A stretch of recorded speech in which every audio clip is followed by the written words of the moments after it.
Assalamualaikum warahmatullahi wabarakatuh. Materi ini adalah untuk menjawab pertanyaan peserta seminar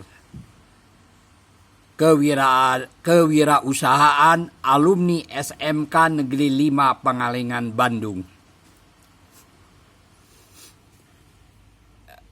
Ada sebuah pertanyaan, bagaimana manajemen yang baik dalam perusahaan itu? Baiklah, bisa bersama Ismail Satrianto Angga Praja, motivator, mentor, entrepreneur. Manajemen adalah mengkoordinasikan dua atau lebih sumber daya yang digerakkan untuk mencapai indikator-indikator keberhasilan yang telah ditentukan. Jadi manajemen itu bukan untuk mencapai tujuan, tapi indikator-indikator keberhasilan. Maka seringkali disebut pengelolaan atau pengaturan. Dari mana pemimpin atau pengusaha harus mulai bekerja? Yaitu harus dimulai dari koordinasi usaha atau rapat koordinasi. Dengan rapat koordinasi atau koordinasi usaha, maka insya Allah akan muncul tujuan bersama dan rencana program. Dari sinilah maka akan adanya pembagian tugas. Dari pembagian tugas itu akan muncul pendelegasian tugas dan wewenang. Kenapa ada orang tidak mengerjakan tugas dan wewenang dengan sempurna? Karena kurang jelas pendelegasian tugas dan wewenang. Kenapa itu sampai terjadi? Karena kurang jelas pembagian tugasnya. Karena tujuan bersama kurang terbentuk. Tujuan bersama kurang terbentuk dikarenakan koordinasi usaha kurang berjalan atau rapatnya tidak berjalan. Maka itulah pemimpin visinya lemah, kurang paham visi, tidak memiliki strategi. Itulah tidak paham otoritas. Maka itu ciri manajemen yang baik dan benar itu adalah letaknya ada pada rapat harus berjalan teratur. Jadi kalau rapat kurang berjalan teratur berarti manajemennya kurang baik.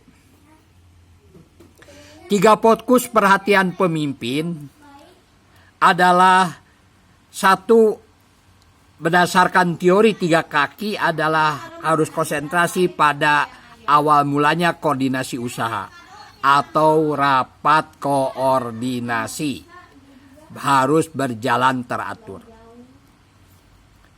Apa yang dibicarakan dalam rapat itu? Ada 2 yang harus dibicarakan dalam rapat itu adalah yang pertama, bagaimana indikator pengelolaan dana dan pemeliharaan sumber dana. Ini harus tercapai. Dan indikator pengembangan media pemasaran. Nah, teori 3 kaki inilah yang akan menyebabkan perusahaan akan maju dan berkembang. Barulah setelah itu nanti organisasinya akan tumbuh dengan sendirinya. Produksi perusahaan akan membesar dengan sendirinya. Apabila 3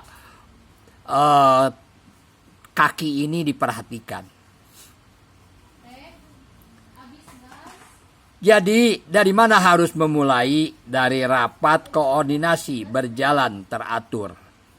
Inilah peta kemajuan perusahaan. Apa yang dibicarakan dalam rapat koordinasi itu?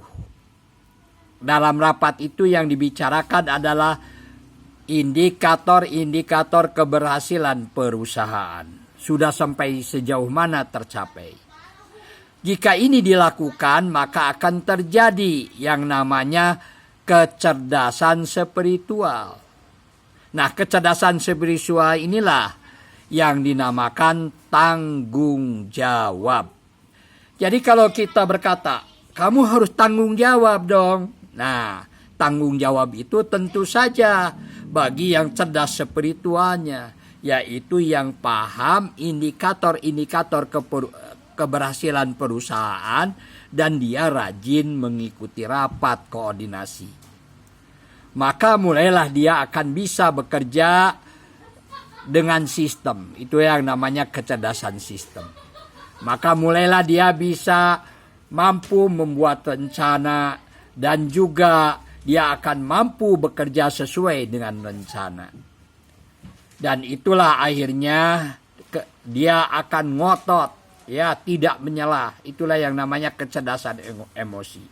Ngotot dalam bidang apa? Ngotot untuk selalu berusaha menyiapkan diri dan berusaha untuk supaya rapat koordinasinya berjalan secara teratur. Dan di rapat koordinasi itu selalu dia mengejar indikator-indikator keberhasilan perusahaan. Itulah yang namanya kemajuan perusahaan.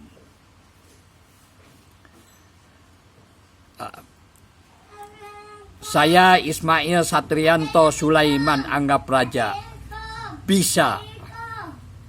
Wassalamualaikum warahmatullahi wabarakatuh. Kalau ini baik, silahkan bagikan kepada yang lain. Dan mudah-mudahan kalau ada pertanyaan lagi, silahkan ditanyakan. Insya Allah kami akan jawab. Sekali lagi, wassalamualaikum warahmatullahi wabarakatuh.